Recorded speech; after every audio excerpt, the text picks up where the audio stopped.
नमस्कार दोस्तों, bloody vibes के आज के इस एपिसोड में हम लोग आप लोगों के सामने देहरादून में एक परिवार के साथ घटी हुई ऐसी खतरनाक भूतिया घटना की कहानी लेकर आ गए हैं कि सुन के आपकी रात और भी भूतिया तरीके से तरोताज़ा हो जाएगी।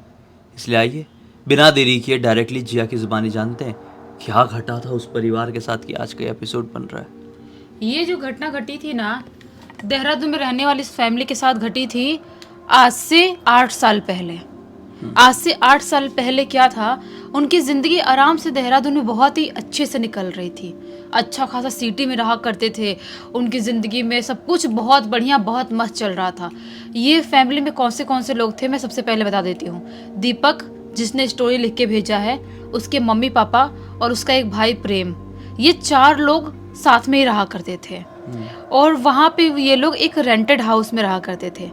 इसके पापा का अच्छा खासा जॉब था और ये लोग पढ़ाई कर रहे थे, स्कूल में ही थे दोनों लड़के। अभी सब कुछ बहुत ही अच्छा निकल रहा था।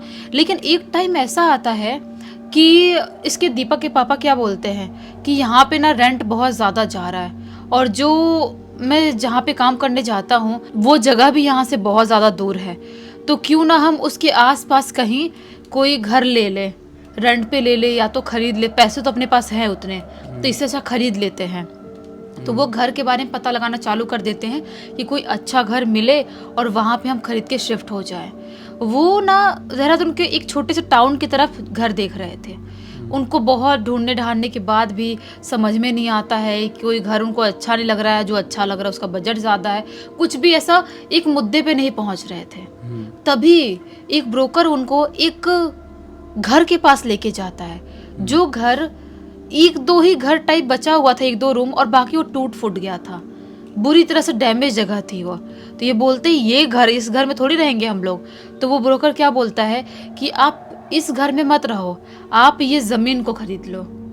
इस ज़मीन को, जो घर का जो ज़मीन है, आसपास में बहुत सारा जगह है, इस ज़मीन को खरीद लो। और ये देखो, एक गार्डन वाला एरिया भी है, गार्डन भी है, अच्छा खासा मेंटेन है अभी भी, लेकिन उसको आप अच्छे से और मेंटेन कर सकते हो। और ये ज़मीन खरीद के आप अपना घर अपने हिसाब से यहाँ पे बनवा सकते हो। तो ये बोलते हैं अच्छा, लेकिन बजट तो बहुत ज़्यादा होगा क्योंकि ये टाउन में अच्छी खासी जगह पर है। मैं तो घर खरीदने के लिए सोच रहा था। ब्रोकर बोलता है कोई ज़्यादा दाम नहीं है, इसका प्राइस इतना ही है।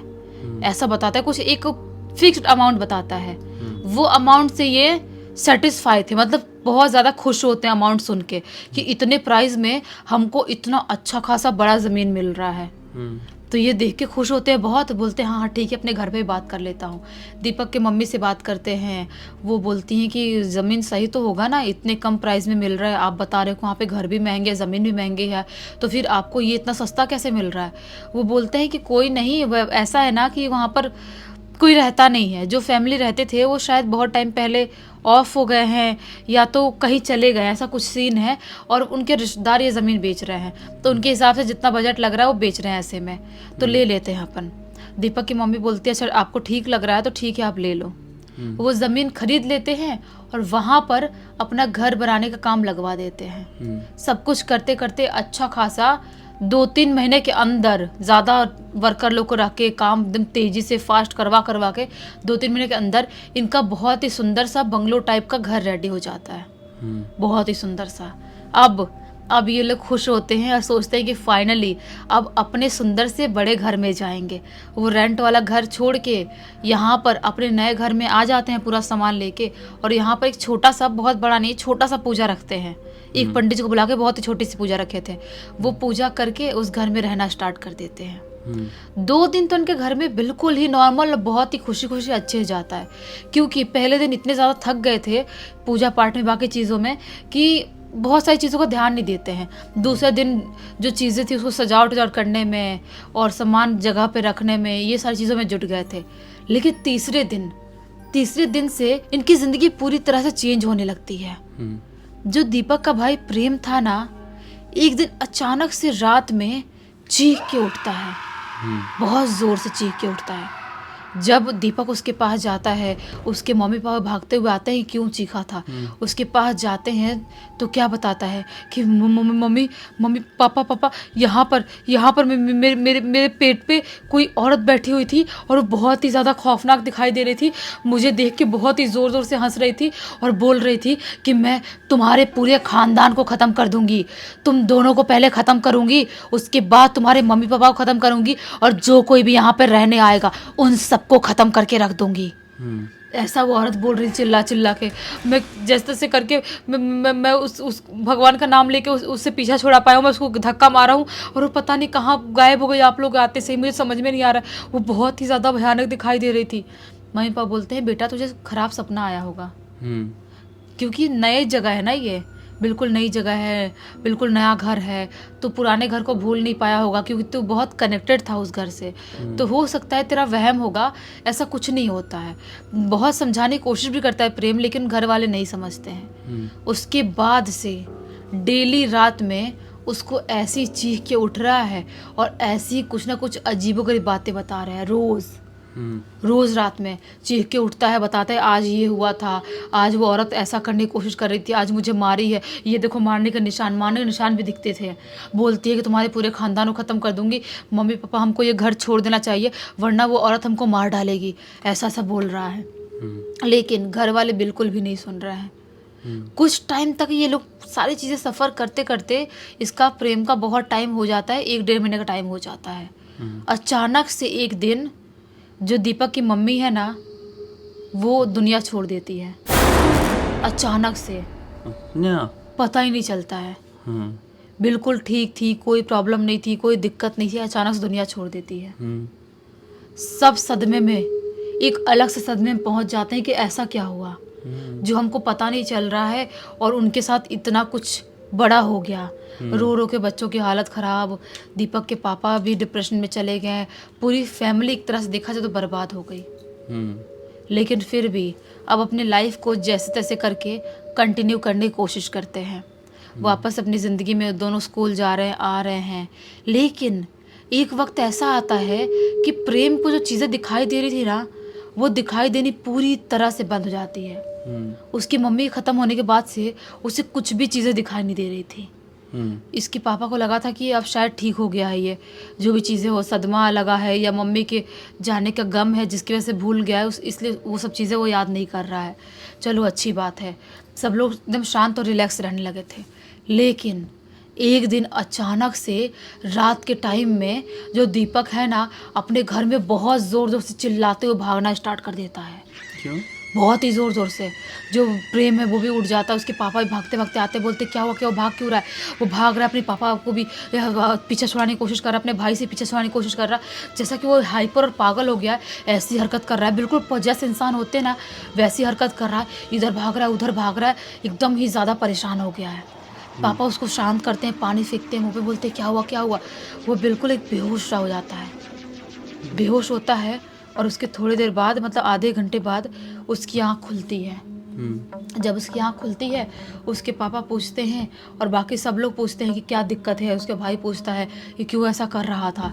तो वो क्या बताता है कि एक औरत है, जो औरत मुझे दिखाई दी है वो बहुत ही ज़्यादा भयानक दिखाई देती है और वो इस कलर की साड़ी पहनी, ब्लैक टाइप की कलर की साड़ी पहनी रहती है और वो बहुत ही ज़्यादा खौफनाक है और मुझे मारने की कोशिश कर रही थी। बोल रही थी मैंने तेरी मम्मी को ख़त्म कर दी हूँ, अब तेरे पापा को ख़त्म करूँगी, फिर तेरे भाई को और उसके बाद तुझे। तुम लोगों को मुझसे कोई नहीं बचा सकता। तुम लोग इस घर को छोड़ दो, मेरे घर को छोड़ दो, वरना तुम सब मारे जाओगे। ऐसा ऐसा बोलती है। अब समझ नहीं पा रहे दीपक के पापा मैं क्या करूं। दीपक भी सेम बात बोल रहा है, प्रेम भी सेम बात बोल रहा था। समझ में नहीं आ रहा कि क्या सीन चल रहा है। लेकिन वो भूत प्रेत, ये सब ब्लैक मैजिक, ये सब चीज़ें नहीं मानते थे, इसलिए अपना काम वाम पे जा रहे हैं। थोड़े बहुत हद तक इग्नोर ही कर रहे हैं। बच्चों अपने पास तक सुलाना चालू कर दिए, इग्नोर कर रहे हैं। लेकिन तो भी रात में उठना, एक्टिविटी करना, अचानक से पहुँच जाए ऐसे हरकत करने लग जाना, आँख वाँख ऐसे पलट गई है पूरी, ऐसी हरकत हो रही है। तो क्या होता है, एक दिन की बात है, ऐसे सब कुछ होते होते रात के टाइम में इसको, प्रेम को और उसके पापा को, दोनों को एक ही सपना आता है, सेम सपना आता है। उसकी मम्मी सपने में आई है और बोल रही है कि वो आप लोगों को नहीं छोड़ेगी, वो आप लोगों को मार डालेगी। उसने मुझे भी मार डाली है, आप लोगों को भी मार डालेगी। यहाँ से जल्दी जल्दी चले जाओ वरना आप लोगों को जिंदा नहीं छोड़ेगी। अच्छा। और यही सेम सपना दीपक भी देखता है, एक ही रात में एक ही टाइम पे। ऐसे जो घबरा के तीनों की आँख खुलती है। हम्म। अब जब एक दूसरे से डिस्कस करते हैं कि ऐसा ऐसा हुआ है, तब दीपक के पापा को यकीन हो जाता है कि जो मेरे बेटे बोल रहे हैं वो गलत नहीं है, कुछ तो यहाँ पर गड़बड़ है। दूसरे दिन अपने काम पे नहीं जाते हैं, पहचान वालों से बात करते हैं और एक बाबा जी को बुलाया जाता है। बाबा जी आते से ही बोल देते हैं कि सही समझ रहे हो आप लोग, इस घर में एक बहुत ही खौफनाक शैतानी शक्ति रहती है। एक औरत की अतृप्त आत्मा जो इस घर का मोह अभी तक नहीं भूल पाई है, वो आराम से यहाँ पे रह रही थी। आप लोग इस घर में आके उस एंटिटी को डिस्टर्ब कर रहे हो, उसके घर को तोड़ के आपने अपना घर बनाया है। जो चीज़ उससे बर्दाश्त नहीं हो रही है और वो जैसा बोली है वैसा ही करेगी, आप सबको एक एक करके मार डालेगी। इसके पापा घबरा जाते हैं, बोलते हैं बाबा जी कुछ भी करो आप, लेकिन हम लोग को बचा लो, मेरे बच्चों को बचा लो। मेरी पत्नी भी छोड़ के चली गई है और उसके बाद मेरे बच्चों के अलावा मेरी दुनिया में कोई भी नहीं है और ना ही मेरे अलावा मेरे बच्चों का दुनिया में कोई है, इसलिए आपको बचाना पड़ेगा। तो बाबा जी बोलते हैं ठीक है, मैं झाड़ फूँक करने की कोशिश करता हूँ और भगवान की दया रही तो सब कुछ ठीक हो जाएगा। ये बाबा जी अपना सामान वामान हवन का मंगाते हैं, हवन करते हैं, घर में पूजा पाठ करवाते हैं, लेकिन फिर भी उस घर की एक्टिविटीज़ कम नहीं होती है। जैसे ही बाबा जी पूजा पाठ करवाना स्टार्ट करते हैं, वैसे ही घर की एक एक चीज़ें उड़ उड़ के हवा में गिर गिर के टूट रही है। ये पूजा करवा रहे हैं और सब चीज़ें उड़ रही है हवा में और गिर के टूट जा रही है। मतलब लिटरली वो फिल्मों में जैसा दिखाया। हाँ, कॉन्जरिंग फिल्म में भी कुछ ऐसे ही दिखाया गया था कि उनका घर पोजेस्ड था और फिर वो प्रीस्ट आया हुआ था झाड़ फूँक करने के लिए, एग्जॉर्सिज्म करने के लिए, तो किस प्रकार से चीज़ें उड़ने लगी थी। ला यूरोना में भी तो ये सारी चीज़ें जैसा इस केस में हो रहा है, ये सिर्फ मनगढ़ंत नहीं होती है। देखो दुनिया में या फिर हम जो भी चीज़ें इमेजिन कर सकते हैं ना, वो चीज़ें रियल में एग्जिस्ट कर सकती है, तभी तो हम उसको इमेजिन कर सकते हैं। तो ये भी रियल में एग्जिस्ट करता है, तभी तो मूवीज़ वालों को इमेजिनेशन आई। देखो यहाँ पे इस केस में हो रहा है ऐसा, किताबें उड़ रही है, सामान उड़ रहे हैं, गिर रहे हैं, पड़ रहे हैं, और कई बार नेगेटिव एंटिटीज़ इतनी ज़्यादा खतरनाक होती भी है। और ये चीज़ कहाँ से साबित होती है कि जैसे समझ लो आत्मा कोई इंसानी शरीर जैसा तो होता नहीं है कि उसके अंदर हाथ में ऐसी ताकत आएगी तो हाथ से उठा के ऐसा फेंक देंगे, नहीं। अगर आपके घर में कुछ नेगेटिव एनर्जी घुस गई है तो एक तरीके से जैसे पुराने ज़माने के लोग बोलते थे ना कि बाहरी हवा लग गई है, इसको बुरी हवा लग गई है, तो एक हवा होती है। तो हवा तो एनर्जी तो कुछ भी कर सकती है, एक ही साथ में वो एसी भी ज़मीन में गिरा सकती है, ये लाइट भी गिरा सकती है, ये खिड़की भी बंद चालू खोलना बंद कर सकती है, एक ही साथ ये हो सकता है। हाँ। तो यहाँ पे क्या हो रहा था फिर, जब एक्सट्रीम लेवल तक सब सारी चीज़ें हो गई, पूजा पाठ करवाने की बाबा जी कोशिश कर रहे हैं, पंडित जी उसको शांत करने की कोशिश कर रहे हैं, जैसे तैसे करके थोड़ा बहुत काबू कर पाते हैं। तभी अचानक से वो जो दीपक है ना, उसके कान में आवाज़ आती है, बेटा तुम लोग इस घर को छोड़ दो वरना वो शक्ति तुम लोग को मार डालेगी, पूजा पाठ कराने से कुछ मतलब नहीं है। और ये आवाज़ दीपक की मम्मी की आवाज़ थी, बेटा तुम लोग इस घर को छोड़ दो।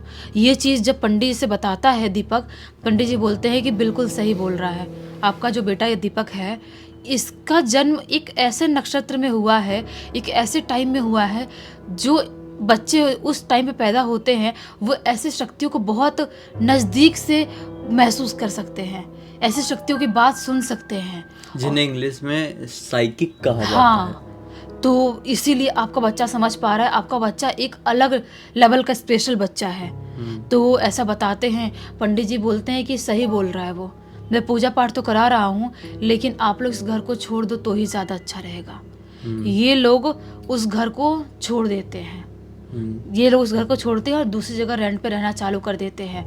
और ये घर बेचने की शायद कोशिश भी की है या बेचे, नहीं पता, मुझे नहीं बताया है, लेकिन आज इतने साल हो गए हैं, 8 साल हो गए हैं, अभी भी वो जो घाव है ना ही दीपक के जहन से भरा है, ना ही उसके पापा के और ना ही उसके भाई प्रेम से। मतलब वो तीनों उस रात को अपनी मम्मी के साथ जो घटना हुई, उस घटना को, उस दिन को भूल ही नहीं पाए अभी तक। 8 साल तो क्या 80 साल तक नहीं भूल पाएंगे, और इनकी आने वाली कई पीढ़ियां तक इस घटना के बारे में जानेगी और इमेजिन कर कर के घबराएंगी, क्योंकि उस घटना की वजह से एक मतलब इनके परिवार के सबसे अहम सदस्य की जान चली गई। काश ये लोग उस समय समझ गए होते, स्टार्टिंग में किसी भी इंसिडेंट को समझ के, किसी भी कुछ भी हरकत हुई उसको समझ के ये अपने घर से निकल गए होते, तो बात इतनी आगे बढ़ी ही नहीं होती। लेकिन कहते हैं ना कि होनी को कोई नहीं टाल सकता, और विनाश काले विपरीत बुद्धि, ये भी पूरी तरीके से इस मामले में सच साबित होता है। इस पूरी घटना की जानकारी हमको किसके थ्रू मिली है? दीपक ने ही लिख के भेजा। मैं तो इमेजिन कर पा रहा हूँ कि लिखते लिखते उसने कितना बड़ा पत्थर रखा होगा अपने दिल में और लिख रहा होगा। खैर, हम यही उम्मीद करते हैं कि जिनकी मृत्यु हुई उनकी आत्मा को शांति मिल गई हो, या फिर नहीं मिली हो तो मिल जाए। इसी एक नोट के साथ इस कहानी का अंत करते हैं। अब तक इस वीडियो को देख लिए हैं तो लाइक ज़रूर कर देना, चैनल को सब्सक्राइब करके बेल आइकन दबा के ऑल के ऑप्शन में क्लिक करना है, क्योंकि इसी तरह के हैरान कर देने वाले खौफनाक वीडियोस डेली आप लोगों के सामने लेके आते रहते हैं। इंस्टाग्राम के लिंक इस वीडियो के डिस्क्रिप्शन बॉक्स में जाइए, क्लिक करके डायरेक्टली वहाँ पर पहुंच जाना। और इसी तरह की कोई भी कहानी, टॉपिक या जानकारी आप लोगों के पास भी है तो लिख भेजना। हो सकता है हमारा अगला वीडियो कल आपके हिसाब से बन रहा हो। तो चलिए कल फिर से मिलते हैं, तब तक के लिए बहुत बहुत धन्यवाद। आपका दिन शुभ हो।